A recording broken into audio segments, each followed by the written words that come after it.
Hello everyone. In my last videos I discussed supercritical fluid chromatography and also capillary electrophoresis. In this video I will be discussing about another superior chromatographic separation technique called as size exclusion chromatography. It is emerged from a liquid chromatography, so a generic name has been given for this liquid chromatographic separation. This will separate some macromolecules according to their molecular sizes. This has also been referred by different names such as gel permeation chromatography, GPC abbreviated, gel filtration chromatography abbreviated as GFC, or it is also called as gel chromatography. Since the macromolecules that are present in the analyte, they are being separated according to their molecular sizes, where one molecule is being excluded from the another one. It is also called as steric exclusion chromatography. One is being excluded from the another one, or simply exclusion chromatography. The term gel, this simply refers to the usage of a non-rigid or a semi-rigid organic gel stationary phase, whereas size exclusion chromatography, it can pertain to either organic gel or a rigid inorganic support. So mostly we are referring towards the stationary phase. The stationary phase could be an organic gel or it could be an inorganic support. Based on that we are calling the name. But anyways, the term gel permeation chromatography is commonly used interchangeably with size exclusion chromatography. But nowadays gels are not always used as column packing material, and also depending upon the process, whatever technique that we choose for separating the analyte components, some aqueous solvents are also used along with organic solvents. Hence the more general and all-inclusive term should have be size exclusion chromatography. So this name is preferred over GFC or GPC. Once a compound is eluted, we get a graph. How the graph would be, I am showing it here. This is the graphical data display.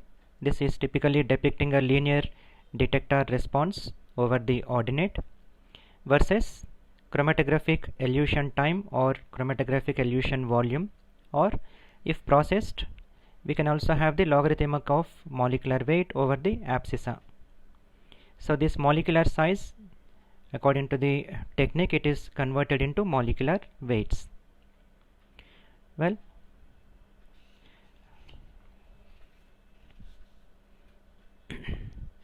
as we said, size exclusion chromatographic technique, it refer explicitly to the molecular size. So it can also directly provide some molecular weight information which is done by logarithmic calculations. Therefore we have seen in the graph that molecular weight has been taken with respect to the detector response. So before getting into the main technique, we should know about the history of the origins of these separation techniques. The origin of gel filtration chromatography, it began with columns packed with cross-linked polydextran gels. It is a cross-linked polydextran gels, and these are swollen in the aqueous media. So this was used to separate various water-soluble macromolecules. And slowly there came the usage of cross-linked polystyrene gels. This is for separating some synthetic polymers which are soluble in organic solvents, and this led to the birth of gel permeation chromatography. So related to aqueous one we call it as a gel filtration one, and related to the organic solvent we are calling it as a gel permeation chromatography, GFC and GPC. But both these methods, GFC as well as GPC, they have been reviewed over a period of time, and the packing material was now slowly shifting towards lightly cross-linked and porous semi-rigid organic polymer networks. So slowly the stationary phases were changing over a period of time, but these could be packed into the columns and they were used for various mobile phases. This was used only at a relatively low pressures and also very low flow rates. So we can see at that time the low pressures this material could sustain is about 250 psi, or it is around 17 bar.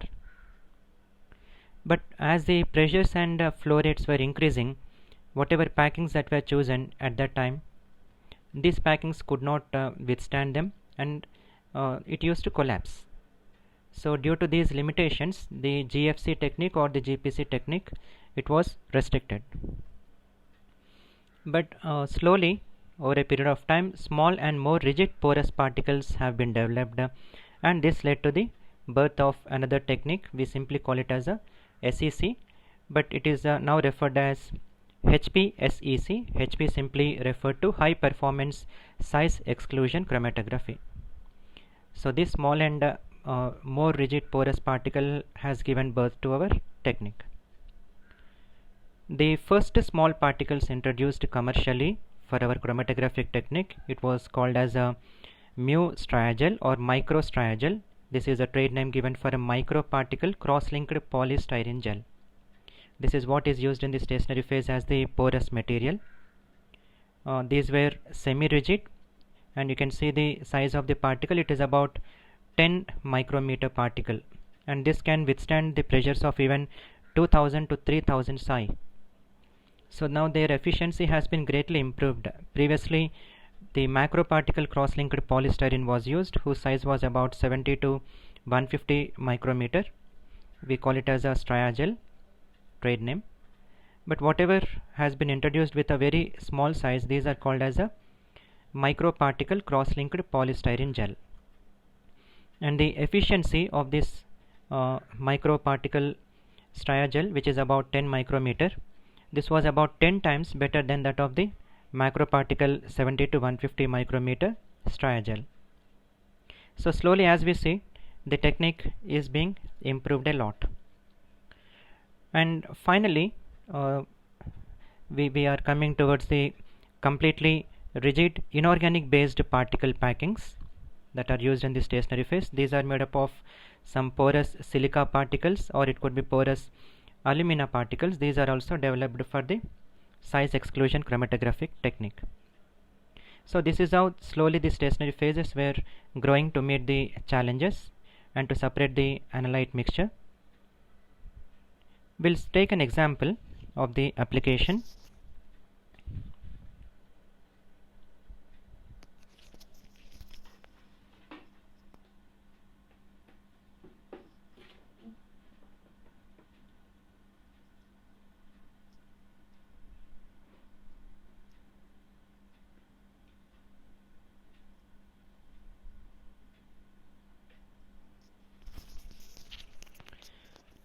Well, here I am showing one of the applications of size exclusion chromatography.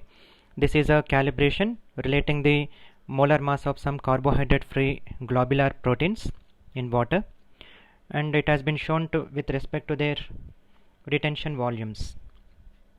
So this is with respect to the retention volumes. We can see here the retention volume has been shown, and this is with respect to the molecular weights of some carbohydrate free globular proteins. Well, this separation, it was obtained within few hours, which would normally take a very long time for the gel filtration technique to separate, but size exclusion chromatographic technique has taken only a few hours to separate all these proteins. I am just reading about the proteins. You can see the molecular weight of the cytochrome C. It is found to be in a lesser size, but as we proceed towards the alpha crystalline, its size is being increased a lot to the 10 to the power 6 magnitude. So the compounds that we have chosen are cytochrome C, ribonuclease, alpha lactalbumin, myoglobin, chymotrypsinogen, ovalbumin. This is a myoglobin dimer, malate dehydrogenase, bovine serum albumin, Escherichia coli phosphate, lactase dehydrogenase aldolase, yeast alcohol dehydrogenase or phycoerythrin, apoferritin, E. coli beta galactosidase, and finally alpha crystalline. So this is one of the simplest applications that we are showing here, and this separation was done just within few hours. A reference has also been cited here. The reference is a British Medical Bulletin. Year has been mentioned, it is in 1966. Along with this, I am also showing another application where the detector response versus time has been shown within seconds. Reference cited is a Journal of Chromatography.